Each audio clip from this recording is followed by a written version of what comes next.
আমার বর্তমানে বয়স চলে 36-37। তো আজ থেকে 37 বছর আগে আমি কি ছিলাম? আমার অস্তিত্বই ছিল না, আমার কোনো নাম ছিল না, আমার কোনো গ্রাম ছিল না, আমার কোনো অ্যাড্রেস ছিল না, আমার কোনো পরিচিতি ছিল না।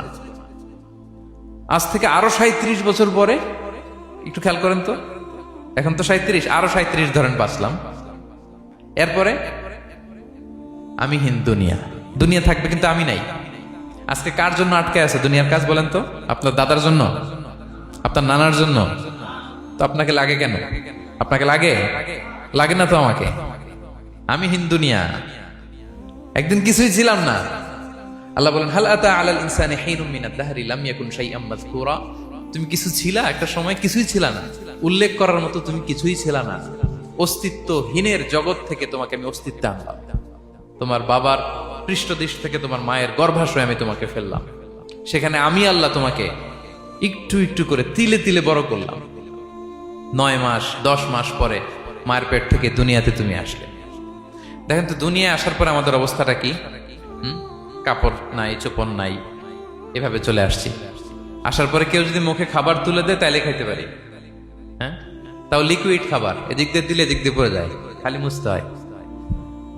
মেহমান একজন এসে আদর করে কোলে নিচে পেশাব করে দিছি ভরাইয়া, আছে না নাই?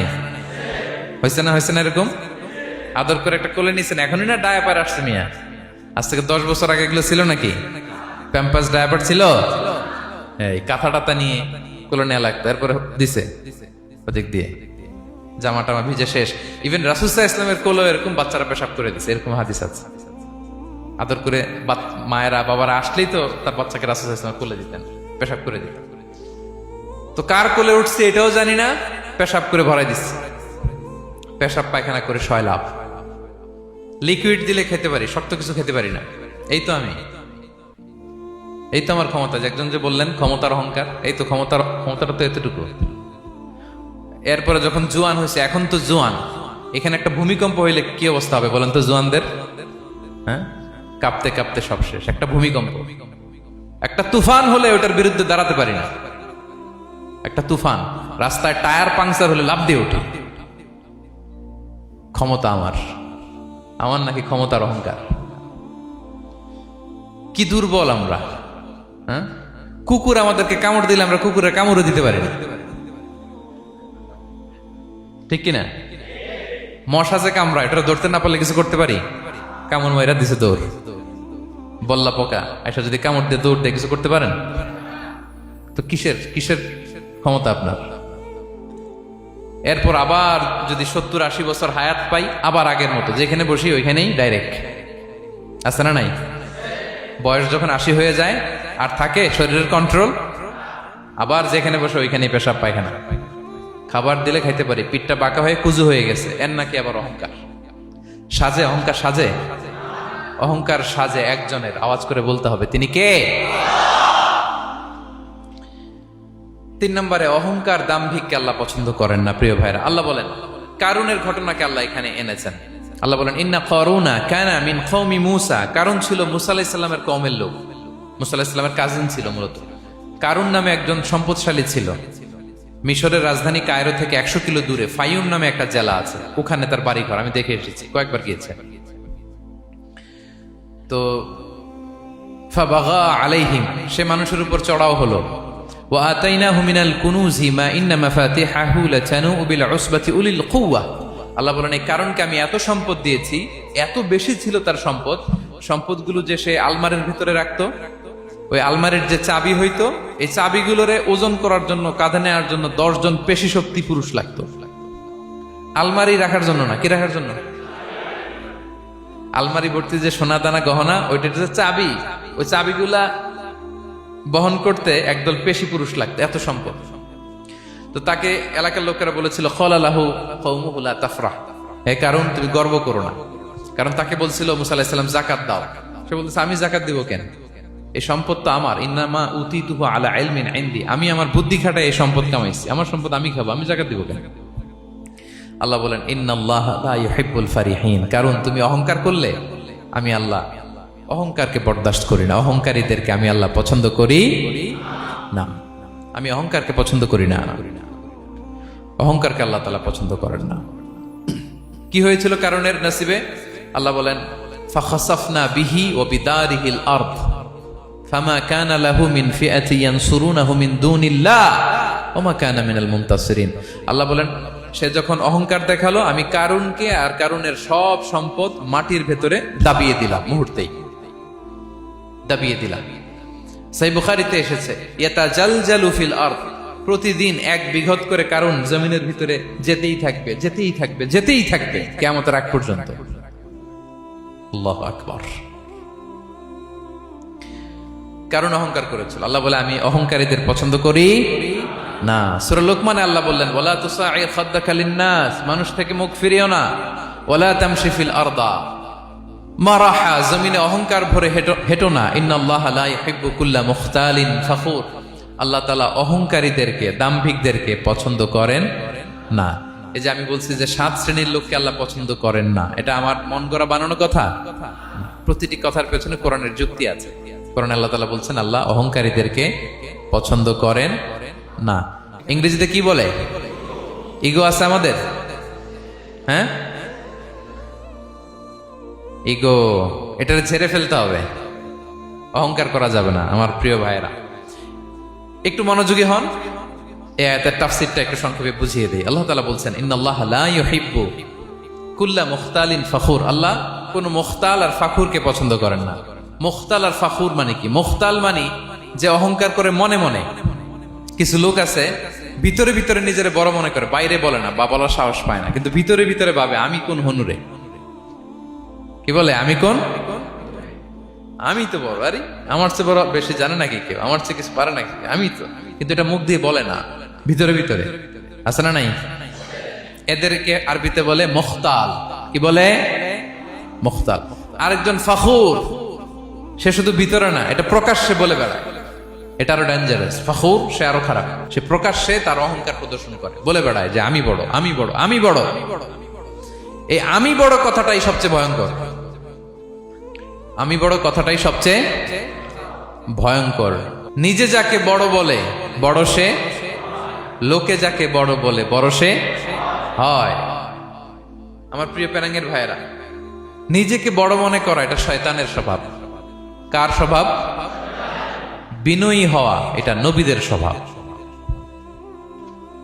আল্লাহ তাআলা ফেরেশতাদেরকে বলেছিলেন উসজুদু লি আদম, তোমরা আদমকে সিজদা দাও।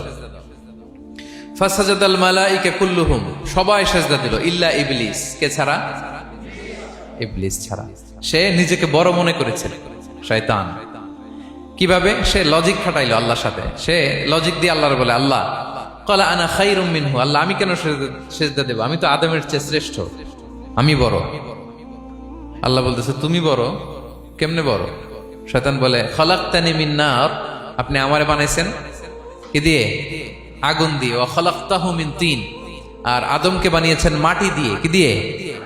মাটি দিয়ে। আগুনের ধর্ম দাউ দাউ করে উপরের দিকে কি করে? ওঠে, আর মাটি ঢিলা রেখে দিলে নিচে পড়ে যায়।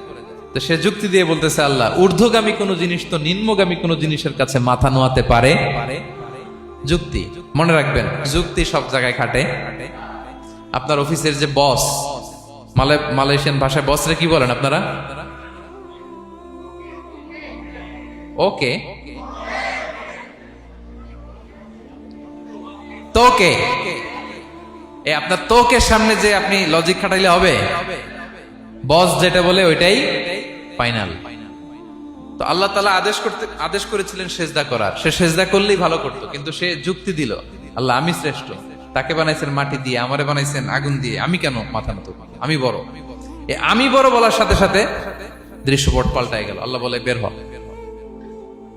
ফখরুজ, বের হ, তুমি অভিশপ্ত, তুমি লানত প্রাপ্ত, তোমার স্থান হবে জাহান্নাম। তুমি নিজেকে বড় মনে করেছো, তাইলে বড় মনে করা এটা শয়তানের স্বভাব। কার স্বভাব? তা আমরা নিজেকে বড় মনে করব কখনো? আরো জোরে বলেন, করব? বিষ্ণু ঈসা ইসলাম নিজে নিজে ছোট থাকতে চাইতেন। তিনি দোয়ায় বলতেন আল্লাহুম্মা জাআলনি ফি আইনি সাগীরা ওয়া ফি আ'য়ুনিন নাসি কাবীরা, আল্লাহ আমার চোখে আপনি আমারে ছোট বানান, আল্লাহ মানুষের চোখে আপনি আমারে বড় বানান। বিশ্বনবী নিজের চোখে নিজে ছোট থাকতেন, কিন্তু গোটা বিশ্বের মানুষের চোখে বড় হয়েছেন না? কত বড়? ওয়ারাফা'না লাকা যিকরাক। আল্লাহ বলে আমি যেখানে অতটুক পর্যন্ত উঠাইছি আপনারে। কোন নবীরে নিচে উপরে? কথা বলেন, নবীকে শেষ পর্যন্ত উঠাইছে? সুবহানাল্লাহ। নবী হে, আমি যদ্দূর আপনার উঠাইছে অদ্দূর, ওই পর্যন্ত নিয়ে গেছে সাক্ষাতের জন্য। সুবহানাল্লাহ। প্রত্যেক নামাজে বিশ্বনবীর উপর দুরূদ আছে না নাই? কিয়ামত পর্যন্ত বিশ্বনবীর প্রতি ভালোবাসা আমাদের পক্ষ থেকে আছে না নাই? আছে। আল্লাহ তাআলা ওনাকে বড় করেছেন। এজন্য নিজের চোখে আমরা নিজে ছোট থাকবো। আপনি যদি বড় হন, এটা মানুষ বলবে। কে বলবে? নাকি আপনিই বলবেন? বলা যাবে না। এবং বিষ্ণু ইসলাম কিছু টেকনিক আমাদের শিখিয়েছেন, কিছু টেকনিক আমাদের জানিয়েছেন। এই কাজ করলে তোমরা অহংকার থেকে মুক্ত থাকতে পারবে। এর মধ্যে একটা হচ্ছে আগে আগে সালাম দেওয়া। তিনি বলেন, আল বাদিউ বিসসালামি বারিউম মিনাল কিবর, যে আগে আগে সালাম দেয় তার হৃদয় থেকে আল্লাহ অহংকার তুলে নেয়। আগে সালাম দিয়ে পারবেন? ফোন করলেই আগে কি বলবেন? বাসায় ঢুকেই আগে কি বলবেন? স্ত্রীকে আগে সালাম দিবেন, বন্ধুকে আগে সালাম দিবেন, বাসার কাজের লোকটাকে আগে সালাম দিবেন, আপনার ড্রাইভারকে আগে সালাম দিবেন, বাসার দারোয়ানটারে আগে সালাম দিবেন। ফকির একটা আসলে আপনি সালাম দিয়ে ফেলবেন। পারবেন? হৃদয় থেকে অহংকার ফেলে দিবে কে? আগে আগে আমরা সালাম দিব। এবং তার চেয়ে ভয়ঙ্কর কথা হচ্ছে বিষ্ণু ইসলাম বলেন যে লা ইয়াদখুলুল জান্নাতা মান কানা ফি কলবিহি মিসকালু হাববাতি খারদাল মিন কিবর, যার হৃদয়ে সরিষার দানা পরিমাণ অহংকার থাকে, ওই ব্যক্তি কশিনকালেও আল্লাহর জান্নাতে প্রবেশ করার সুযোগ পাবে না। কশিনকালেও পাবে না। এর কারণ অহংকার আল্লাহর চাদর। অহংকার কার চাদর? আল কিবরিয়া রিদাই ওয়াল আযামাতু ইজারি। আল্লাহ বলে অহংকার আমার চাদর, বড়ত্ব আমার লুঙ্গি। যে এগুলো ধরে টান দেয় তারে আমি জাহান্নামে নিক্ষেপ করব। ফালা উবালি, আই ডোন্ট কেয়ার। আমি ওদিকে কেয়ার করি না, আমি তারে জাহান্নামে ফেলবো। সো অহংকার আমাদের সাজে না। আমি শুরুতেই তো বললাম, আমাদের লাইফ সার্কেলটা একটু দেখাইলাম না যে ছিলাম কই? অস্তিত্বহীন থেকে দয়া করে মায়া করে তিনি আমাকে অস্তিত্বে এনেছেন। কত ছোট্ট, কত ক্ষুদ্র, কত নগণ্য, কত দুর্বল ছিলাম আমরা। আবার যৌবনের একটা পিরিয়ড কাটিয়ে, যৌবনের সময় তো কতটা দুর্বলতা বললাম, আবার সে দুর্বল, মানে দুর্বল থেকে দুর্বল। এই হচ্ছে আমাদের লাইফ স্টোরি, লাইফ হিস্ট্রি। তাহলে অহংকার আমাদের সাজে। অহংকার তার সাজে যার কোনো ক্ষয় নাই, যার কোনো লয় নাই, যার কোনো অভাব নাই। হ্যাঁ, গোটা বিশ্ব তার মুখাপেক্ষী, তিনি কারো মুখাপেক্ষী না, ঠিক কিনা? গোটা বিশ্ব তার কাছে ঠেকা, তিনি কারো কাছে ঠেকা না, ঠিক কিনা? গোটা বিশ্ব তাদের সার্ভাইভালের জন্য তার প্রতি মুখ থুবড়ে পড়ে থাকে, তিনি কারোর জন্য বসে থাকা লাগে। অহংকার সাজে তার। আর এই আল্লাহর অহংকারের চাদর ধরে যে টান দেয়, আল্লাহ বলে ওরা আমি জাহান্নামে ফেলবো, আর তাদেরকে আমি পছন্দ করি না। আল্লাহ তাআলা অহংকারীদেরকে পছন্দ করেন না। তাহলে অহংকারকেও আমরা না বলে দিব, নো বলবো। নো, আওয়াজ করে বলেন নো। শুধু মুখে মুখে নো নাকি অন্তর থেকে? এই তো আজকের দেওয়ান কুলিয়ার বাইরে ফেলে দিছে আমরা অহংকার। কি বলেন পেনাঙ্গের ভাইরা? আর অহংকার করব? আপনি বিনয়ী হন। মান তাওয়াদা তারাফা। বিষ্ণু বলেন যে নিচু হয় আল্লাহ ওর টাইনা উঁচু করে। আপনি বিনয়ী হবেন, আল্লাহ তার উঁচু করবে। আর আপনি উঠতে চাবেন, এক থাপ্পড় মেরে জমিনে আল্লাহ মিশাই দিবে। এজন্য বড়ত্ব, দাম্ভিকতা এটা আল্লাহর পোশাক। আমরা যেন তার পোশাক ধরে টান না দেই। এই পয়েন্টটা কি সবার কাছে ক্লিয়ার?